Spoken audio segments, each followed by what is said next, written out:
শুভ সকাল বন্ধুরা সবাইকে। আর এখানে দেখছি ঘুম থেকে উঠে গেছি, উঠে সবার আগে হচ্ছে জানলাটা খুলে নিচ্ছি। ওইদিকে ছেলেও উঠে গেছে, ওকে খাওয়ানো হয়ে গেছে। খাই এবার যাবো হচ্ছে আমি ব্রাশ করতে। আর দেখো চলো তোমার সাথে গল্প করতে করতে ব্রাশ করতে চলেও গেলাম। এই এবার একটু ব্রাশটা করে নিই, করে যাবো হচ্ছে চা খেতে।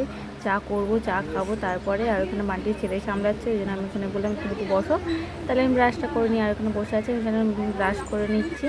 তারপর একটু বেরিয়ে পড়েছিলাম ঘুরতে, ঘুরু ঘুরু বলবো না, গেছিলাম হচ্ছে মাংস আনতে। বান্টি যাচ্ছিলো, ওই জন্য আমি বললাম চলো আমি একটুখানি যাবো। ছেলে যেহেতু আমার কাছে ছিল না, রূপা নিয়ে গেছিলো, ওই জন্য আমি বললাম চলো আমিও যাবো। আর এখানে দেখো বেরিয়ে পড়েছি, এটা হচ্ছে আমার জামাইবাবুর দোকান, ওখানেই গেছিলাম। তারপরে দেখো একটা পার্সেল চলে এসেছিলো, ছেলের কিছু জিনিস অর্ডার করেছিলাম, ওটাই চলে এসেছিলো।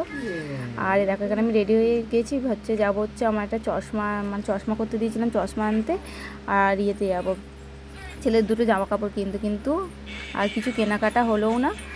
আর এখানে দেখো চলে এসেছি হচ্ছে চশমাটা আনতে, অর্ডার করা ছিল, বলেছিল কদিন পরে দেবে, বানাতে দেওয়া ছিল। আর ওইটাই দেখিয়ে নিচ্ছি ঠিকঠাক হয়েছে কিনা। এই যে কেমন লাগছে তোমরা বলো পরে। আর এখানে বিল ফিল সব রেডি করাই ছিল, খালি আনতে হবে। তারপর গেছিলাম ওটা জুডিওতে, বললাম না ছেলে জামা কাপড় আনতে হবে, কিন্তু কিছুই নিইনি। এই যে আমার চোখে ব্যাটারি লেগে গেছে, 4 চোখ।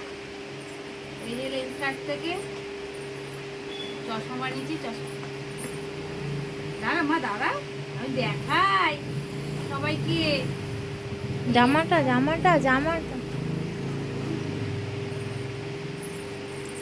ভালো লাগছে, খুব সুন্দর লাগছে। ব্যাটারি বাবা ভালো লাগছে। মাকে চিনতে পারছো? মাকে চিনতে পারছো? এই একটা buy one get one free, যেহেতু দেয় লেন্স কাটে, একটা নিলে একটা ফ্রি হচ্ছেও না, তাই দুটো হয়ে গেছে। আর আমার ছেলে কি করছে, কোনটা বেশি ভালো লাগছে, ওটাতে মুখটা না এটাতে? একটা হচ্ছে কোথাও যাতায়াতের জন্য, আর একটা হচ্ছে সবসময় পড়ার জন্য। এটা না সবসময় পড়তে পারবো না, ওটা ওটা বেশি ভালো লাগছে না? এটা জিন্স জিন্সের সাথে ঠিক আছে। এটাতে একটু মানে সামনে থেকে দেখলে ভালো লাগছে, ফোনে কেমন লাগছে বলতে এমনি নর্মাল লাগছে। তুমি সামনে থেকে দেখলে ঠিক লাগছে, সামনে অফ করে দিই। আর এই যে দুটো চশমা পরিষ্কার করার স্প্রে লেন্সগুলো পরিষ্কার করার জন্য।